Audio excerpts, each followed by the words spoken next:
New Humanism.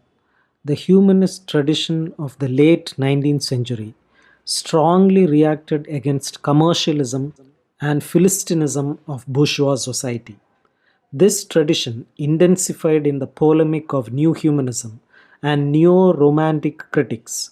The New Humanism was led by Irving Babbit, Paul Elmer More, Norman Forrester, and Stuart Sherman. The New Humanists were conservative in their cultural and political outlook. They reacted against the relativistic disorder of styles and approaches and rejected the predominant tendencies deriving from the liberal bourgeois tradition. Why did they reject liberal bourgeois tradition? Because the liberal bourgeois tradition had a narrow focus on the present at the expense of the past and tradition. They pitched for unrestrained freedom in political, moral, and aesthetic domains.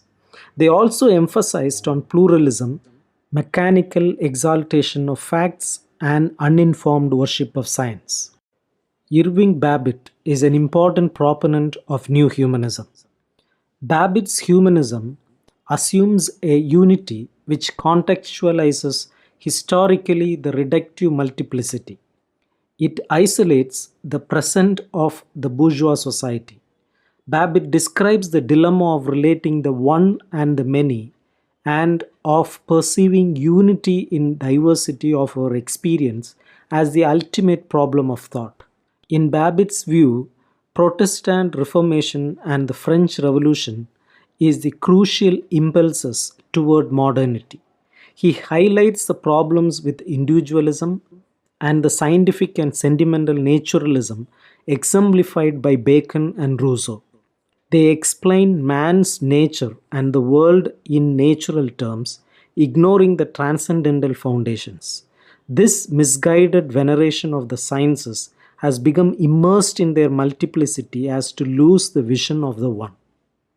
In Rousseau and Romanticism, which was published in 1919, and Democracy and Leadership, which was published in 1924, Babbit sees Rousseau as the father of radical democracy and the fullest representative of Romanticism. He distinguishes between classicism and Romanticism. Classicism expresses what is normal and central in human experience. It is not local and national, but universal and human. Classicism offers a model of representative human nature. It seeks a true sender, an abiding permanent human element through change.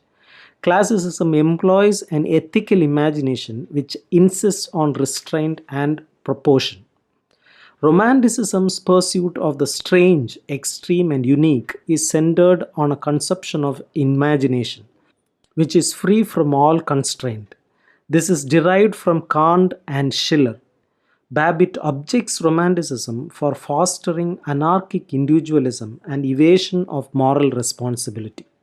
In avoiding a center of human experience, Romanticism condemns intellectual and moral relativism, blind immersion in the many with no alternative to the authority of the one. Babbitt's humanism is concerned with perfecting the individual. It urges to the Renaissance ideal of the complete man, which achieves a Socratic harmony between thought and feeling. He insists that both life and man constitute a oneness that is always changing. Experience for Babbit contains both unity and multiplicity. At the foundation of Babbitt's humanism is a view of human nature as essentially fixed through all its surface changes and a view of reality as ultimate unity. Literary criticism for Babbit is infected with the pervasive disease of Impressionism. In order to reaffirm the role of objective judgment, Babbit calls for comparative historical method. This method treats the classics as links to the unbroken chain of literary and intellectual tradition, which extends from the ancient to the modern world. The modern obsession for originality betrays Aristotelian ideal that emphasizes universality. Genuine originality imposes the task of achieving work, that is general human truth, and it is intensely individual. What is needed is a critic who uses the historical method and guard against relativism. A true critic perceives the one in the many.